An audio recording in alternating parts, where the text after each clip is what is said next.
Alright, so welcome back to another one, y'all. So, my last video, y'all saw me, I was hand splitting some firewood, right? And we're kind of staying with the theme here. We're splitting firewood, it's getting cold, we're getting ready for winter, right? But a lot of y'all pointed out that in my last video that I wasn't using a traditional splitting maul, right? Traditional splitting maul, something like this, you know, big-headed, heavy, you know, big hunk of steel. Your traditional splitting maul. Well, you guys were right, right? So I was using an axe, but it wasn't a traditional axe like you guys think. So let me kind of show you here. So this is a traditional axe, right? This is your run-of-the-mill chopping axe. You can see the bevels on it.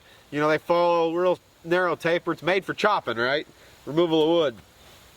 Now, this is where it gets interesting. This is also an axe, but this is a splitting axe, right? This is what I was using. You guys can see the difference in the bevels, right? It's still an axe head, but the bevels on this axe are probably, I don't know, they're probably 5 to 6 times wider than any other axe out there for chopping, right? This is a splitting axe. Now, what's the difference between a splitting axe and a splitting maul? Well, for the most part, it's weight, right? That's pretty much it. So this is just kind of a run-of-the-mill splitting maul here. This is an 8-pound maul. Being that this steel part here weighs 8 pounds plus the handle. This is kind of a, you know, kind of right in that medium range here. You know, obviously you've got 4-pound mauls, 6-pound mauls, and then you've got them giant, you know, 10, 12, 14-pound things, you know. But this is just kind of a mediocre 8-pound maul. Nice tool. Splits, you know, thousands of cords of firewood a year across the country or whatever, you know. But this is a splitting axe.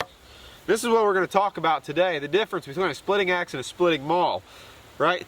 So same principle here, big bevel edges. Now, biggest difference is this entire tool, I just weighed it, weighs 5.7 pounds. This is a 36-inch handle, big long handle. And all the weight of this, just like a maul, is right here at the end. Now, why is that better? I say better being as I prefer the splitting axe over the splitting maul. And before we get into that, we're gonna do a little science. We're gonna go into the physics of this, right? Okay, so let's put splitting mauls aside and let's talk about a few other things, right? So now I swing a hammer for a living, right?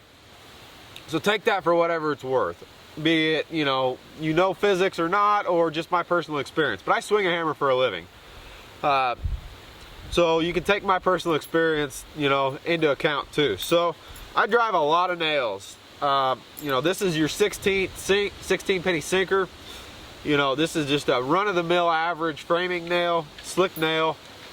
This is a 20 penny ring shank. So this is a lot bigger nail, thicker nail, as well as its ring shank. So it's a lot harder to drive, a lot more holding power, but it also takes a lot more to drive this. Now, this is a 60D ring shank nail. It's a big nail. It's a 5.5-inch nail here. Takes a lot of oomph to get this nail drove. Now, the hammers you use, traditionally, everybody always thought bigger hammer drives nail easier, right? You know, you've got your 16 penny, and you always got the guy, this old dry piece of wood, but a couple licks after you set it, good to go. Now, this, being as I'm a millennial, I'm very impressionable, right? So the new style of thinking over the last few years is that you can drive a nail basically with a lighter hammer if you swing it faster, right? This is a big heavy hammer. This is your traditional framing hammer. You know, and it weighs a lot, and I'll tell you from experience, you swing this all day, you can feel it. You got to lift that hammer up and down and up and down every time. So this hammer here is kind of a new age hammer. This hammer here has a titanium handle, so it's super light, steel head, right? So all the weight is right at the end of it. So it's actually quite a bit lighter than this hammer, but it swings like a heavy hammer because all the weight's right at the end. So you end up swinging this thing faster because it's lighter, which ends up being easier on you at the end of the day, right? So we've got just a traditional here, 16 penny common sinker. We'll set it. You can see 2 licks, boom, it's in. And I'm swinging it a lot faster Because, I mean, I don't care how strong you are, you're only going to swing something so heavy so fast. Same principle with the maul and the splitting axe, right? You're not going to be able to swing this maul as fast as you can swing this axe repeatedly. Now, this may hit harder, but over time, it's going to be easier on you. Splitting axe versus splitting maul. Same thing. You know, I drive a lot of concrete pins.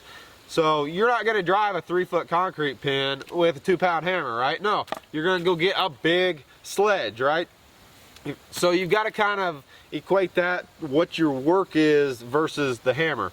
I split a lot of red oak, ash, things like that. Now, if I'm splitting piss elm or something all day, you know, I may want that little heavier tool, but in all honesty, I'm just going to go fire up the 22-ton log splitter and we're just going to pull a lever, right? But anyway, so you got to kind of think about that too. Also, you got to think about something else here. If you're not going to get through your firewood in one lick, you know, there's something to, you know, for every force there's an opposite and equal reaction, right? So you got to think about, you know, basically the shock absorption that's coming back to you. So if you're going to hit this and you're not going to get through it one lick, that shock coming back at you, being that's a heavier hammer, a heavier blow, is going to be more versus this light axe. It's not going to hit near quite as hard per se. So there's a lot of factors to take into consideration. You know, I had a lot of questions about it, so I figured I'd try to do this demonstration. Obviously, you're not going to take this 60D here, you know, and you're not going to drive it, you know, with a little bitty picture frame hammer, right? But just kind of watch, and I think you guys will be able to see this bigger hammer here. You know, we're going to set this nail, and this is a heavier hammer.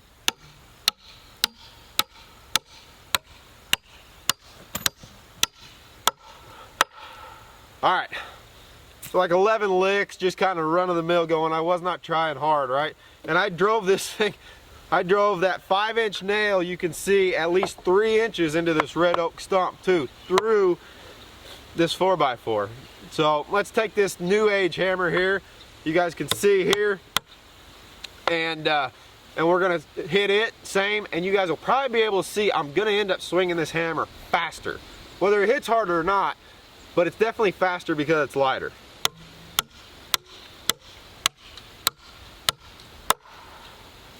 Now I was counting, and that was actually 3 licks quicker. And to be quite honest, it's easier. So if you're driving these nails all day, it's easier on you having a lighter hammer swinging faster, in my opinion. So anyway guys, that's the theory behind it. Splitting axe versus splitting maul. So let's do some real world tests here. I've got some rounds picked out here that are pretty similar. They're all out of the same tree. So yeah, let's set them up and let's hit them with a maul and let's hit them with the axe. Oh, all right. So let's do a test here. Just a rough experiment, if you would. Whatever. All right. So let's start out with this splitting maul first. So this is fairly seasoned red oak, which is good straight grain. And we got an 8-pound splitting maul. So let's just see. I'm gonna try to be as unbiased as I can here in this test, and you know, just kind of just go for it. So there we are.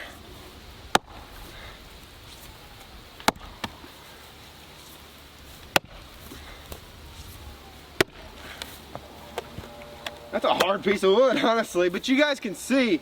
I want you to. So first off, I can tell you right now that the shock coming up through the handle is much greater. And honestly, you guys can see that's a big Y in that piece. That's why it's a little harder, but I can tell you the shock is a lot greater in the maul. If you don't, just like that right there. If you don't get it in one lick, I can tell you right now, the shock coming back up through the handle is a lot more, which may not sound like much, but you know, if you're doing it every day or for a decent amount of time, it may be something to interest you.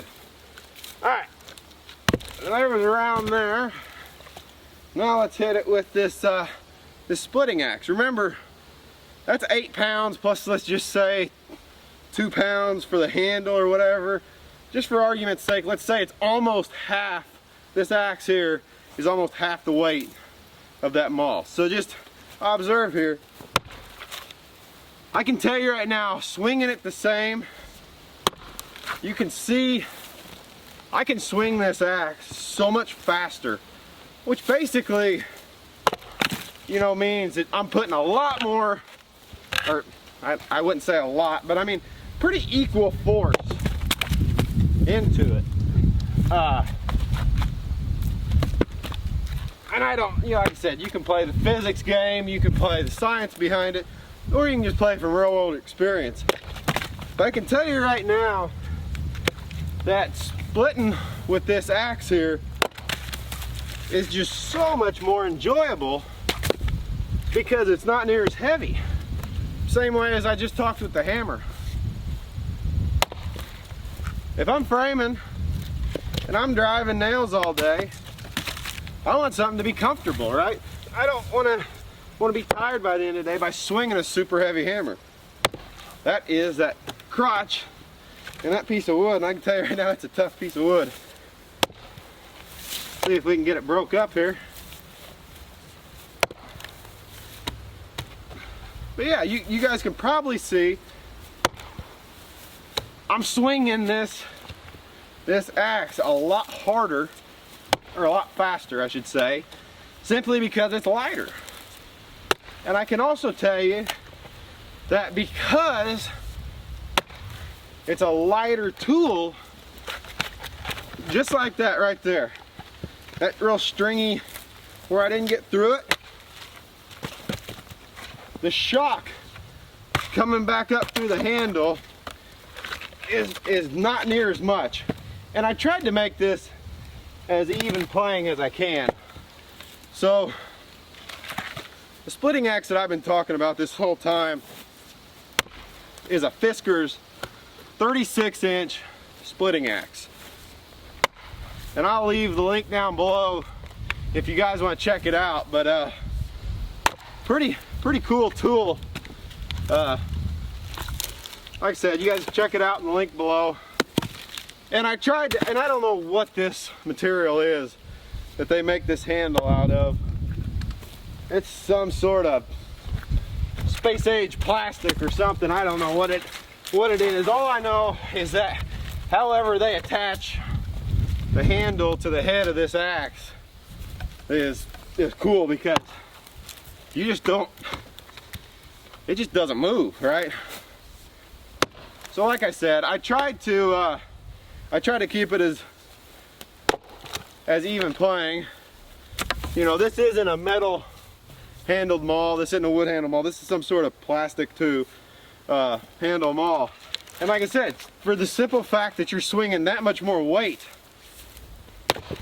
if you don't get it in one lick, the shot coming back up through the handle, you know, obviously, like I said, now we're getting into this round here is just real good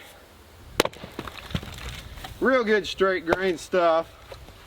And I got it in one lick. You guys can see it's nice, real straight grain stuff. And I got through it in one lick of the maul, but we switch right over to the axe.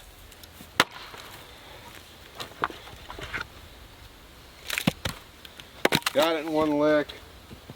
Let's get another round here.